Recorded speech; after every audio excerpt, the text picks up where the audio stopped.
Hello again. I'm back this time with two clocks that I'm looking to repair and restore. They are both Telechron alarm clocks. Obvious differences is that we have a round dial here and a square one here. They were both manufactured sometime in the 1940s to the 1950s. This one is a Telechron Talisman clock, model number 7H139. It was manufactured from 1946 through 1949. It has a wood case with a mahogany finish and two vertical maple inlay bands, and it sold for $4.99.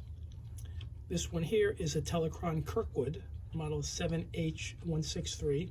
It has a mahogany case, what they're calling a brass picture frame bezel. It was manufactured from 1949 through 1953, and this one sold for $9.95. The number of Telechron clocks that they manufactured is just huge. I have a book on the history of Telechron clocks. It's called Telechron Time, and it notes that they made 6 different styles of clocks, alarm clocks being just one of them, but there's 175 different alarm clocks. They sold hundreds of thousands of these. To give you an example, this one they sold 50,342, and this one they sold 98,929, and that's just these two models alone. Neither of these are running.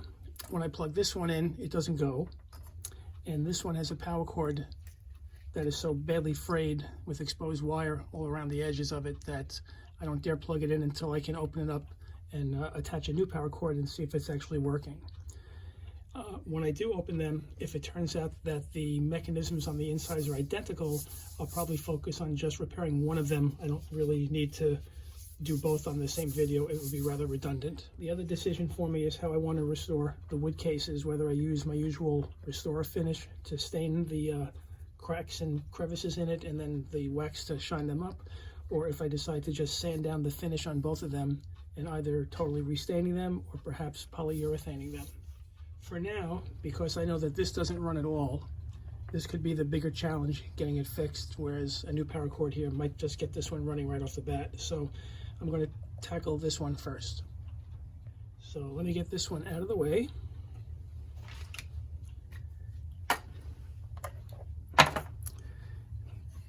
And this, from previous clocks I've seen, it has a couple of screws with this little brass housing, and there's a spring that holds the whole case, the whole face of it and mechanism to the back of the case. So just have to undo these first and pop it out.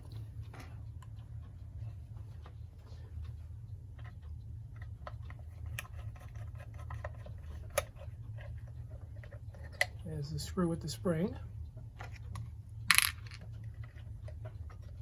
and the little housing I spoke of.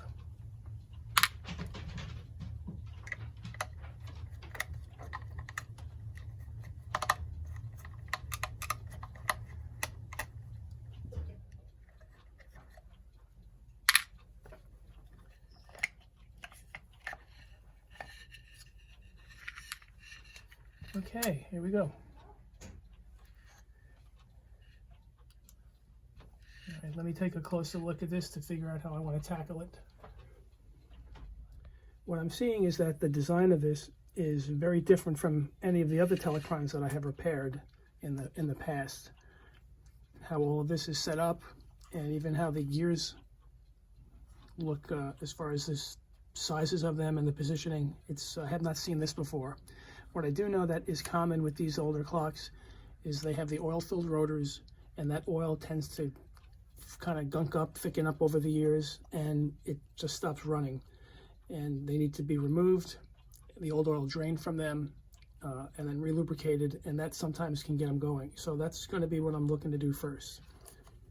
And from taking these apart in the past, I know I have to get off the face and the hands, and to do that, I see some metal tabs all around. So I'm going to bend those off, which will get the face off.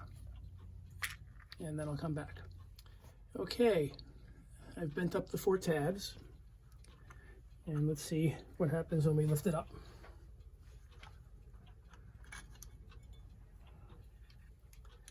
Okay, the mechanism with the dial in the hands, the old glass, and my brass bezel or rim. And one thing I'm seeing that surprises me with this clock is the power cord, and this is all original. This is the original cord connected directly to the coil, and it goes through the case, out the back, and it's common to see a knot placed in this wire so that if you pull on the back of it, you're not going to risk damaging the connection, which is not the case. So to properly restore this, what I'm going to end up doing is cutting the wire here, and I can reattach the same power cord, but I'll put a knot in it, which will make sure that it can't get damaged in the future, although obviously it hasn't been damaged all these years. Now, another reason it might not be running is if there's any kind of damage to the coil or to how the wires are connected to it. And to check on that, I can use an ohm meter to determine if the circuit is intact.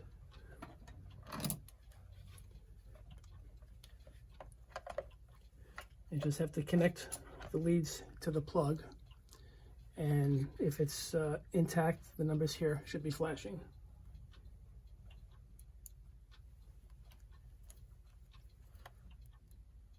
Okay, so this looks like it's intact, which leads me to think the problem will lie with the rotor.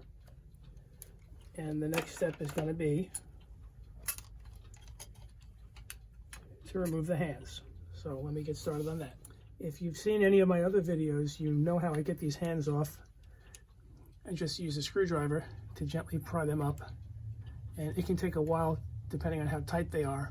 So I'll do that on my own, and then we'll come back.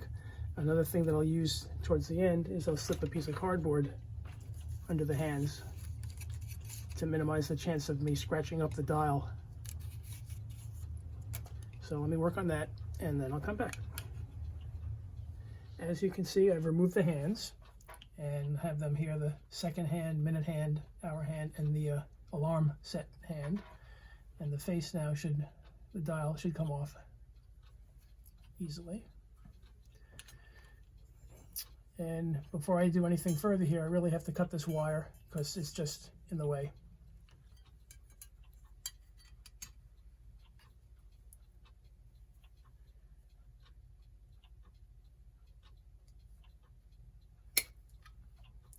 Okay. I'll put all this aside.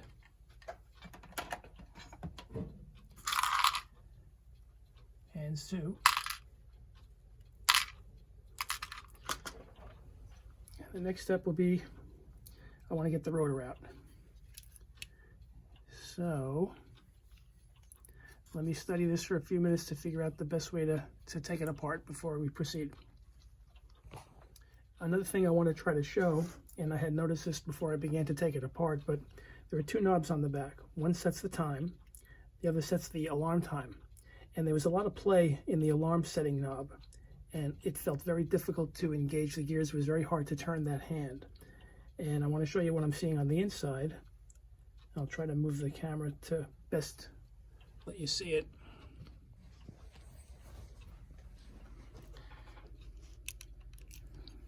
Okay. This is the knob to set the alarm. And I think you can see it doesn't really engage with these gears in here. When I try to turn it, it's just very difficult to get it to engage and turn anything.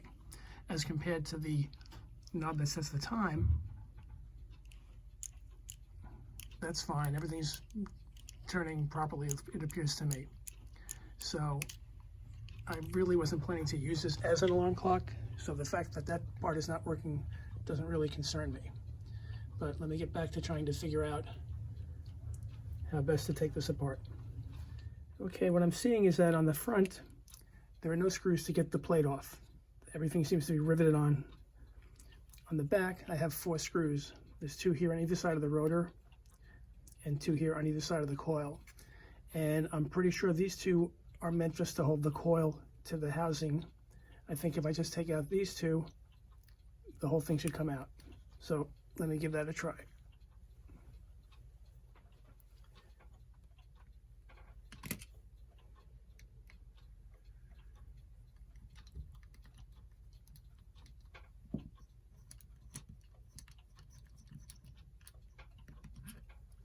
There's one with the washer.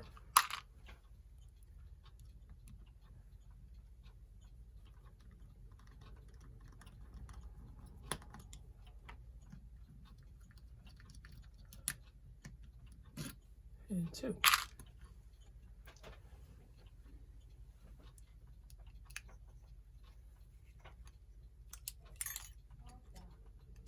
Okay, it's coming out.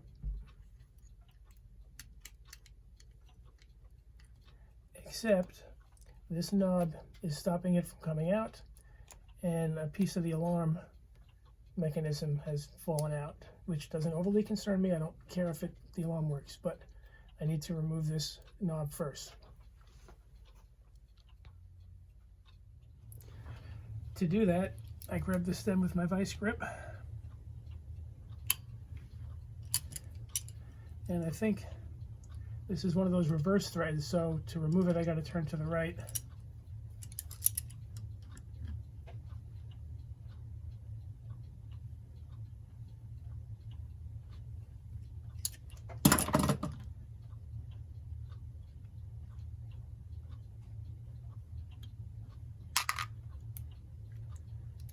Okay, now we'll see if we can get it out of here. Tell me the other one has to come off too. That's too funny, huh? All right, I gotta do the same thing with that knob. Okay, do the same thing.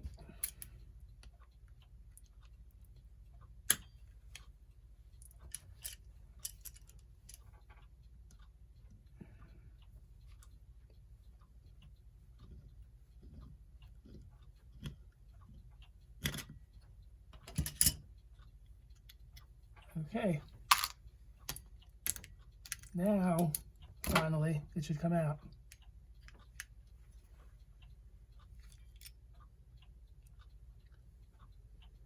Okay.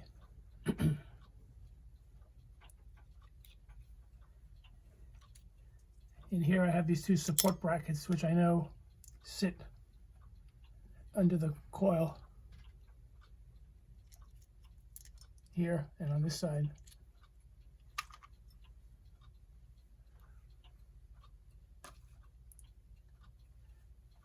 And the rotor now should come out easily.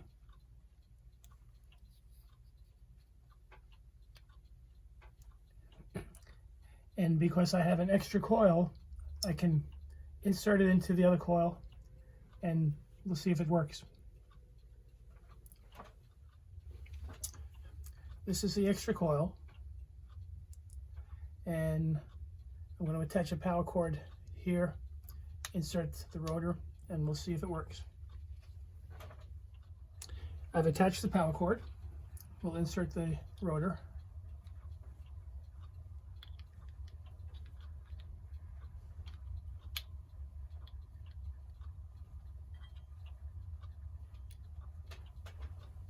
And let's see if this is working.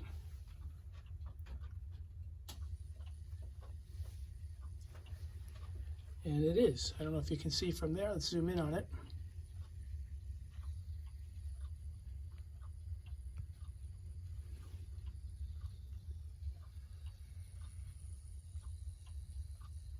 So it's working, but the clock wasn't, so now I have to address the gears.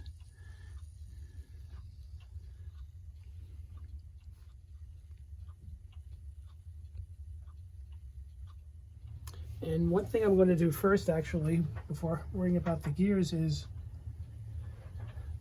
I'm going to strip the wires on the end of this, attach the power cord to this coil, and if it's working here, it really should be working here as well. So let me get started on that. I've attached the power cord to the original coil here and seated the rotor. We'll zoom in a bit and then we'll turn it on. Move it so you can see it.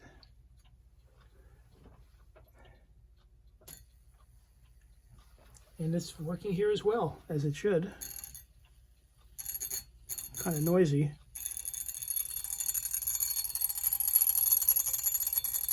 Very noisy here. Oh, I'm hearing the alarm bell. That's what's ringing. You can actually see it vibrating there. But it's working. So next, I'm going to have to replace this back into the clock mechanism with the gears and try to figure out why it's not working. I've placed the rotor back into the clock, attached the power cord, and we'll turn it on. And I can hear it.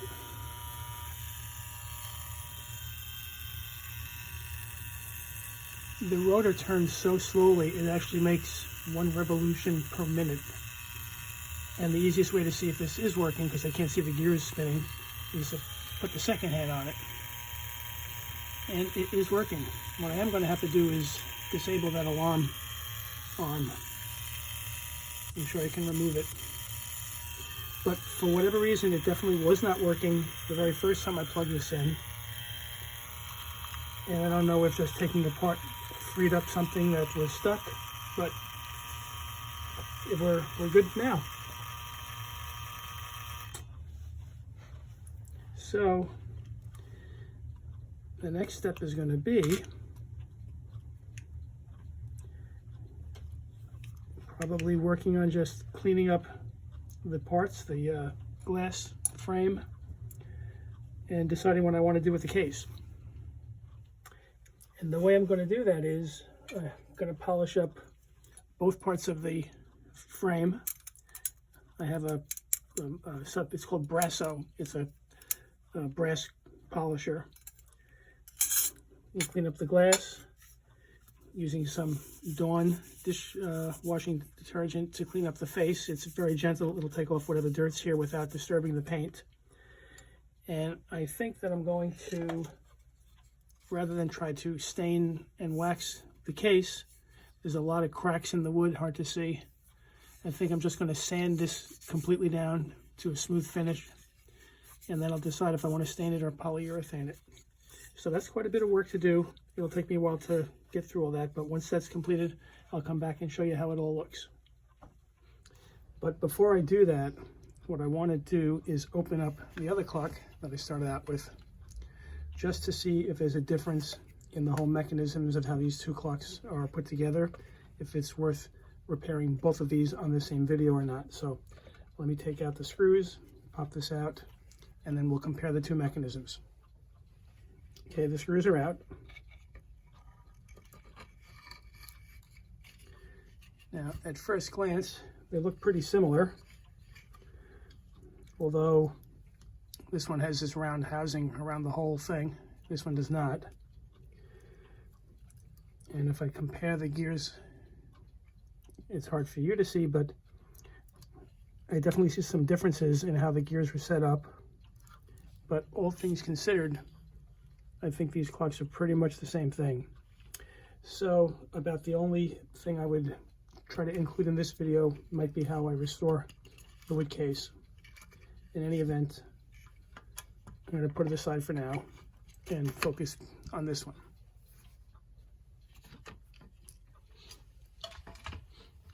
I've cleaned up the parts to both of these clocks. I think both of them, for the most part, look rather ordinary. So cleaning them up and shining them up, I'm hoping to make them look as good as they possibly can. I cleaned the dial, I polished the brass rim, cleaned the glass, cleaned up the hands. The alarm hand, it was red, but it was sort of faded. It almost looked like it was scratched, so I spray painted it red to give it a bit more color, and did the same thing for the other clock. Cleaned up the face, the glass, polished up the brass. With the minute and hour hand on this one, these were painted, but a lot of black was showing through this paint that was here, and I had the same color, so I just repainted the hands.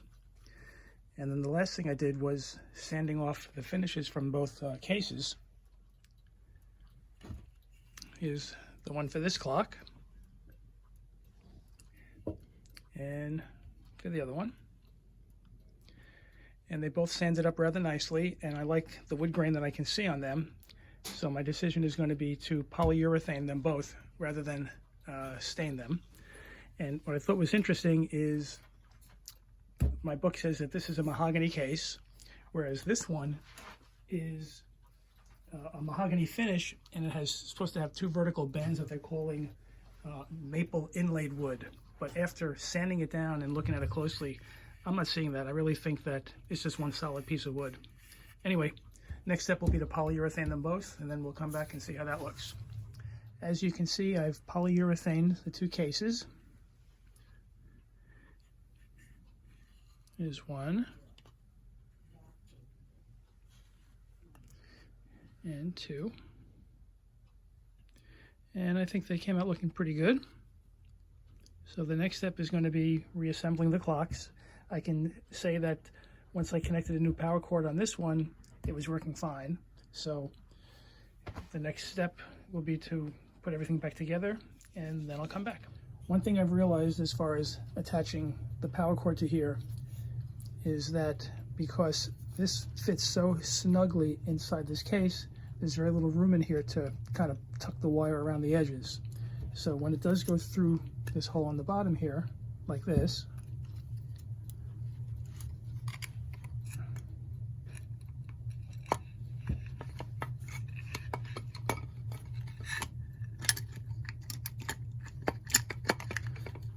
once the clock fits in here, where it's already been stripped is going to be exposed, and this would end up having to be connected with electrical tape, which I don't want to have that on the outside of the clock. So what I'm choosing to do instead, I'm going to unsolder the connections here and just attach a whole new cord directly to this. There won't be any break in it. So I'm going to remove this, attach the new wire, and then we'll come back. The new power cord is attached, soldered it to the back of the motor after snaking it through the back of the case. And the next step is going to be to place the dial and the hands back on here. And that'll seat like this. And before the hands go on, I have to fit the frame back over it. And I have to bend these little tabs back into place. So let me do that, and then we'll come back. Now, if you were paying attention, you realize that I made a mistake just now, because I'm not going to be placing this rim and bending the tabs until I seat the hands, then place the glass over it, and then the rim. So I have to work on that first. I'll put the hands on, and then I'll come back when I'm ready to cover it with the glass and the rim. Because I disabled this as an alarm clock, I don't need to place the alarm hand on it again. So I just synchronize the minute and hour hand on the 12, seat the second hand, fit the glass over it, and the rim.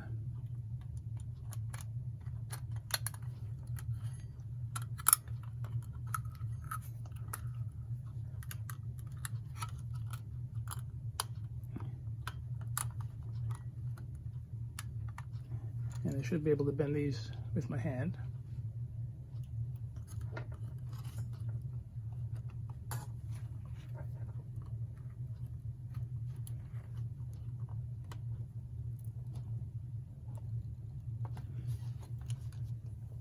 Okay. Next, I just have to work on seating it back into the frame, get the front rim on, screw it in from the back, and we'll be done. I've just realized another mistake that I made with this clock is that this frame should have been placed over the mechanism before attaching the power cord, because it's supposed to seat sort of like this. That'll fit in here, and then it goes into the case.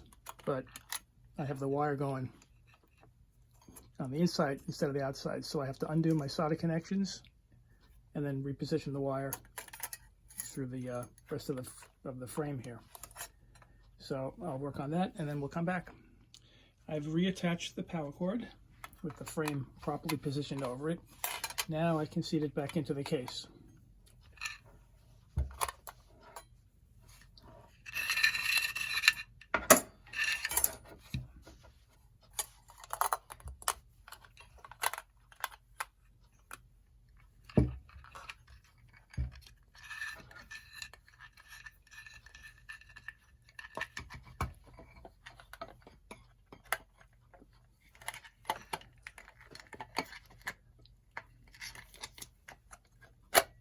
we go.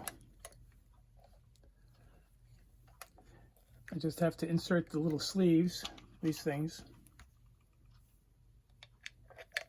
one on each side, a couple of springs, and then screw it in, and I think we'll be done. So let me work on that, and then I'll come back when it's finished. Everything's back together. It's plugged in. As you can see, it's running. And there's one feature on this clock. It's very hard to see on video. I've had this on several other clocks. It has a power interruption indicator. You can see it right up here by below the 12. It's a little dial. It's colored brown to match the dial. And when the power is stopped, it drops down and it turns red. But it's very hard to see. The red is not that bright. But it does function on this clock, so another nice feature. The next step is I'm going to reassemble the other clock, which is going to be a functioning alarm clock, and I'll just mention a few of the issues I had with this one. Here's the other clock, and the main issue I had with this one once I got it apart was that the rotor was defective, and I had to replace that. Once that was done, it ran fine. In putting it back together, the other consideration is I wanted to make sure that I could synchronize the alarm properly. And to do that, initially I placed the alarm hand and put the hour hand matching it and just began to rotate it. And once the alarm did finally go off, I just repositioned the hour hand to match the alarm hand, and I'll show you what we have. Right now the alarm is set for 1 o'clock.